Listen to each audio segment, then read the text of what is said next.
All right, everyone. So Stalker 2 is finally out, and we're going to be doing a review and maybe even a playthrough of this game. We've actually never played a Stalker game before, but for the purpose of this video, we're on Metacritic looking at some of the review scores and what they say about them so far. So one of the first interesting things that I think you could look at and, just kind of judge is there's two separate review categories. So you have one that's the critic review for the PC and one that are the critic reviews for the game on the Xbox Series X. And on the Xbox Series X, it's getting about a 6 percent boost in terms of overall score. So the overall total is an 80 on the Xbox Series X and a 74 on the PC. There are more reviews on the PC, so that maybe is part of the thing. But I also have heard some things about there's just a little bit of performance problems. And when we played a little bit of it to begin, we felt a little bit of the slowdown and a little bit of that on the PC. Nothing crazy, but that could be something that is causing some people to give this a lower rating. Another pretty interesting thing here is that if you look at the score, so the user scores, they have 474 user ratings for Stalker 2 so far. It gets a 7.6 on the critic aspect of that, and on the Metascore, it has a 74. So it's genuinely, if you're looking at that 74 and 7.6, even though they're on different scales, they're similarly the same thing.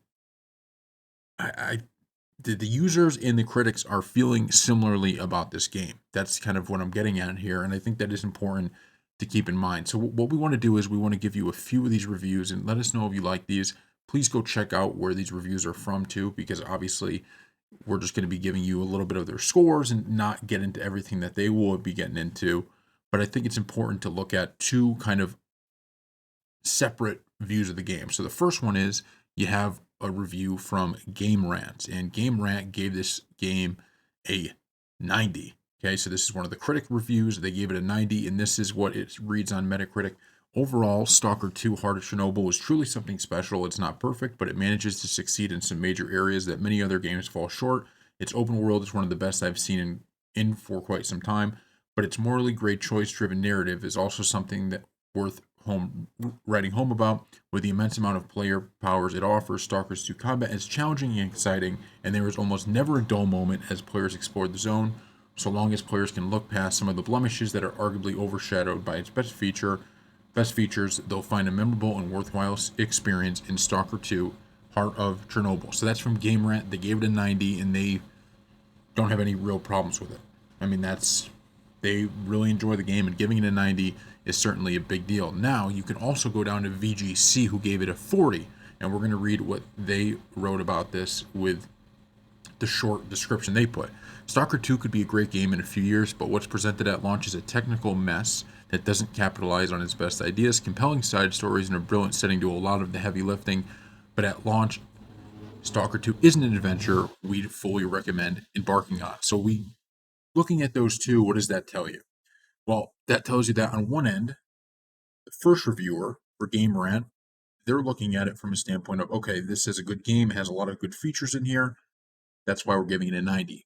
VGC is looking at it and saying, there's some good things here, and in a few years, this could be a great game, but they're focusing in on those technical problems that is out there. And that's key, right? When you're looking at it, that is key to determine if you're somebody who's wants to buy this game, but you're somebody that hates when you deal with technical problems or anything of that nature. Maybe this game isn't for you at this point, because like I'm saying, clearly there are some technical issues. If you're someone who can deal with that kind of stuff and deal with technical issues, then maybe this is a game for you. And so we're going to read one more here from GameSpot, which gave it a 70. They said this: criticizing Stalker 2's technical issues is tough, simply because it's astounding that GSC managed to launch the game in the first place. Admittedly, this made it easier for me to overlook some of its irritating quirks, particularly when they weren't egregiously crashing the game. Yet even this might not have been the case if it also weren't from an engrossing game. Stalker 2 is notably flawed in a few areas, yet these shortcomings tend to dissipate when a compelling non-linear quest goes or thanks to an unforeseen element forcing you into a frantic shootout. This unpredictability in the way its various systems interact to create anomalous stories set Stalker 2 apart. Throw in a begrudging world and the fascinating mysteries hidden within, and it's difficult not to fall under its enticing spell. So this is between the two, right? So we gave you one that was a high rating of a 90. We gave you one that was a 40, and now this one's a 70, somewhere in the middle. And this GameSpot released the description. Go check out these long, full reviews because you're not going to get everything from these short descriptions, right? We're just kind of giving you a variety of view on the game here. This middle review that gives it a 70 touches on both. So the first review, I think, basically is taking all the technical problems and kind of putting them to the side and saying, look, I don't care about that. The basics of this game are fine, and those technical issues will be worked out. We don't care. The 40 review, that one took the technical issues as the main part and put away what it could be. They mentioned, oh, hey, this thing could be great, but in its current form, it is not. And then this middle review, GameSpot, it takes a little bit of both, and I think evenly judges both of them. And I think it is important to understand all those different things because people are different. If you're someone, like I said, who, when you get a game, it has to be just the technical problems have to be a low, all-time low. You can't be having these glitches and bugs and crashes. If that's something that is top of your list, you got to keep that in mind when you're going to purchase this game. If you're someone who, it's not that those people would be supportive of glitches, but if you're someone who's like, you know what, I can get past it if the game's good, then you could take a look at it and then maybe you buy it just because it's going to get better, but you don't really mind. You want to play it right now. So just keep those things in mind when you're going to purchase it. I don't think either side is necessarily right or wrong, especially I guess there were some real big issues with the fact that they were even able to launch this game, and I haven't read up on all of that, so I don't know all the details. I think it has something to do with war in Ukraine and all of that. So we didn't read up on all of that aspect of it, but keep all of that in mind.